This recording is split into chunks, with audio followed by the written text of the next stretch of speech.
ഒരൊറ്റ നേതാവ്, കുറച്ച് നിർണായക തീരുമാനങ്ങൾ. അത് മാത്രം മതിയായിരുന്നു ഒരു രാജ്യത്തിന്റെ തലവിധി തന്നെ മാറ്റിയെഴുതാൻ. അതെ, നമ്മൾ സംസാരിക്കുന്നത് ഇന്ദിരാഗാന്ധിയെക്കുറിച്ചാണ്. അവരുടെ വിദേശനയം എങ്ങനെയാണ് ഇന്ത്യയെ ലോകഭൂപടത്തിൽ ഇന്നത്തെ സ്ഥാനത്തേക്ക് എത്തിച്ചതെന്ന് നമുക്കൊന്ന് നോക്കാം. അപ്പോൾ ഒരു ചോദ്യം ചോദിക്കട്ടെ. എന്താണ് ഒരു രാജ്യത്തെ ശരിക്കും ഒരു ശക്തിയാക്കി മാറ്റുന്നത്? വലിയ സൈന്യം കൊണ്ടാണോ? അതോ പണം കൊണ്ടാണോ? അതോ ചിലപ്പോൾ ധീരമായ നിലപാടുകൾ കൊണ്ടാണോ? ഇതിനെല്ലാം ഉത്തരം കണ്ടെത്താൻ നമ്മളെ സഹായിക്കുന്ന ഒരു കാലഘട്ടമാണ് ഇന്ദിരാഗാന്ധിയുടേത്. അവരുടെ യാത്രയിലെ ഏറ്റവും വലിയ പരീക്ഷണം, ഒരുപക്ഷേ ഏറ്റവും വലിയ വിജയവും, തുടങ്ങുന്നത് ഒരൊറ്റ വർഷത്തിൽ നിന്നാണ്. 1971. ഇന്ത്യയുടെ ചരിത്രത്തിലെ തന്നെ ഏറ്റവും നിർണായകമായ ഒരു വർഷം. അന്ന് കിഴക്കൻ പാകിസ്ഥാനിൽ, അതായത് ഇന്നത്തെ ബംഗ്ലാദേശിൽ, കാര്യങ്ങൾ അത്ര പന്തിയല്ലായിരുന്നു.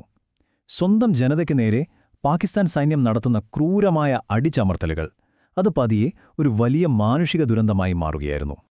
അവിടെ നടക്കുന്ന അതിക്രമങ്ങളിൽ നിന്ന് ജീവനും കൊണ്ട് രക്ഷപ്പെടാൻ നമ്മുടെ അതിർത്തി കടന്നെത്തിയത് എത്ര പേരാണെന്നറിയാമോ? 10 ലക്ഷവും ഒന്നല്ല, 1 കോടി ആളുകളാണ്. ഒന്നാലോചിച്ചു നോക്കൂ, 1 കോടി അഭയാർത്ഥികൾ. അത് ഇന്ത്യയുടെ ഖജനാവിനും സമൂഹത്തിനും താങ്ങാവുന്നതിലുമപ്പുറമുള്ള ഒരു ഭാരമായിരുന്നു. പിന്നെ അങ്ങോട്ട് കാര്യങ്ങൾ മിന്നൽ വേഗത്തിലായിരുന്നു. മാർച്ചിൽ പ്രശ്നം തുടങ്ങി, ഓഗസ്റ്റിൽ സോവിയറ്റ് യൂണിയനുമായി ഒരു നിർണായക കരാർ ഒപ്പിട്ടു, ഡിസംബറിൽ യുദ്ധം. 1 വർഷം തികയുന്നതിനു മുൻപ് തന്നെ ലോകഭൂപടത്തിൽ ഒരു പുതിയ രാജ്യം പിറന്നു. അപ്പോൾ ആ യുദ്ധത്തിന്റെ ഫലമെന്തായിരുന്നു? അത് ബംഗ്ലാദേശിന് സ്വാതന്ത്ര്യം കൊടുത്തു എന്ന് മാത്രമല്ല, അതോടൊപ്പം ദക്ഷിണേഷ്യയിൽ ഇനി കാര്യങ്ങൾ തീരുമാനിക്കുന്നത് ആരാണെന്ന് ഇന്ത്യ ലോകത്തോട് ഉറക്കെ പ്രഖ്യാപിക്കുകയായിരുന്നു.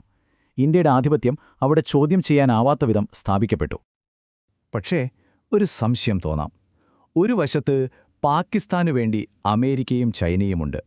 എന്നിട്ടും ഇന്ത്യക്ക് എങ്ങനെ ഇത്ര ധൈര്യത്തോടെ ഒരു യുദ്ധത്തിലേക്ക് പോകാൻ കഴിഞ്ഞു? അതിന് പിന്നിൽ ഒരു കിടിലൻ നയതന്ത്ര നീക്കമുണ്ടായിരുന്നു. ഇതായിരുന്നു ആ മാസ്റ്റർ സ്ട്രോക്ക്. 1971 ഇന്തോ സോവിയറ്റ് സൗഹൃദോടമ്പടി. വളരെ ലളിതമായി പറഞ്ഞാൽ സംഭവം ഇത്രയുള്ളൂ: പാകിസ്ഥാനെ സഹായിക്കാൻ ചൈനയോ അമേരിക്കയോ വന്നാൽ ഇന്ത്യയുടെ കൂടെ സോവിയറ്റ് യൂണിയൻ ഉണ്ടാകും. അതൊരു ഒന്നൊന്നര ഉറപ്പായിരുന്നു. ശരിക്കും പറഞ്ഞാൽ ഒരു സുരക്ഷാ കവചം തന്നെ. ഇവിടെയാണ് ഇന്ദിരാഗാന്ധിയുടെ ഒരു പ്രത്യേക കഴിവ് നമ്മൾ കാണുന്നത്.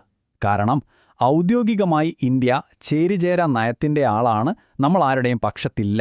പക്ഷേ രാജ്യസുരക്ഷയുടെ കാര്യം വന്നപ്പോൾ ഒരു സൂപ്പർ പവറുമായി കൈകോർക്കാൻ അവർക്ക് ഒരു മടിയുമുണ്ടായിരുന്നില്ല. അതായത് വലിയ ആശയങ്ങളെക്കാൾ പ്രായോഗികതയ്ക്കായിരുന്നു അവർ മുൻഗണന കൊടുത്തത്. ദേശമാണ് വലുത് എന്നതായിരുന്നു നിലപാട്. ശരി, പാകിസ്ഥാന്റെ കാര്യം ഒരു വഴിക്കായി. പക്ഷേ വെല്ലുവിളികൾ അവിടെ തീർന്നില്ല. വടക്കുഭാഗത്ത് മറ്റൊരു വലിയ ശക്തിയുണ്ടായിരുന്നു: ചൈന. 1962 യുദ്ധം ഏൽപ്പിച്ച മുറിവുകൾ അപ്പോഴും ഇന്ത്യയുടെ മനസ്സിൽ നിന്ന് മാഞ്ഞിട്ടുണ്ടായിരുന്നില്ല. അതുകൊണ്ടുതന്നെ ചൈനയുമായുള്ള അതിർത്തിയിൽ എപ്പോഴും ഒരുതരം പുകച്ചിലും അസ്വസ്ഥതയും നിലനിന്നിരുന്നു. എപ്പോൾ വേണമെങ്കിലും എന്തും സംഭവിക്കാം എന്നൊരവസ്ഥ. അപ്പോൾ ചൈനയോട് ഇന്ദിരാഗാന്ധി എന്ത് നിലപാടാണെടുത്തത്? വളരെ വ്യക്തമായിരുന്നു അത്. നമുക്ക് സംസാരിക്കാം, പ്രശ്നമില്ല. പക്ഷെ പ്രതിരോധത്തിന്റെ കാര്യത്തിൽ ഒരു കോംപ്രമൈസുമില്ല. വടക്കൻ അതിർത്തികളിൽ സൈന്യത്തെ ശക്തിപ്പെടുത്തുന്നതിലും എപ്പോഴും തയ്യാറായിരിക്കുന്നതിലും അവർ അതീവ ശ്രദ്ധ പുലർത്തി. എന്നാൽ ഇന്ദിരാഗാന്ധിയുടെ ഭരണത്തിലെ ഏറ്റവും ധീരമായ, ലോകത്തെ മുഴുവൻ ഞെട്ടിച്ച ഒരു നീക്കം വരാനിരിക്കുന്നതേയുണ്ടായിരുന്നുള്ളൂ. ഇന്ത്യയെ ലോകശക്തികളുടെ എലീറ്റ് ക്ലബ്ബിലേക്കെത്തിച്ച ഒരു നീക്കം. ആ രഹസ്യ ദൗത്യത്തിന് അവരൊരു പേരിട്ടു: ബുദ്ധൻ ചിരിക്കുന്നു. അതെ, 1974 മെയ് 18 ഇന്ത്യ തങ്ങളുടെ ആദ്യത്തെ ആണവ പരീക്ഷണം വിജയകരമായി പൂർത്തിയാക്കിയ ദിവസം. അതോടെ ഇന്ത്യയും ഒരു ആണവശക്തിയായി. ഇത് അയൽരാജ്യമായ ചൈനയ്ക്കും മറ്റു ലോകശക്തികൾക്കും നൽകിയ സന്ദേശം വളരെ വ്യക്തമായിരുന്നു: ഇനി മുതൽ ഇന്ത്യയെ കളിക്കാൻ കിട്ടില്ല, ഞങ്ങളും ശക്തരാണ്. തീർച്ചയായും ലോകം മുഴുവൻ ഞെട്ടി. അമേരിക്ക അടക്കമുള്ള പല രാജ്യങ്ങളും ഇന്ത്യയെ ശക്തമായി വിമർശിച്ചു, നമുക്കെതിരെ ഉപരോധങ്ങൾ ഏർപ്പെടുത്തി.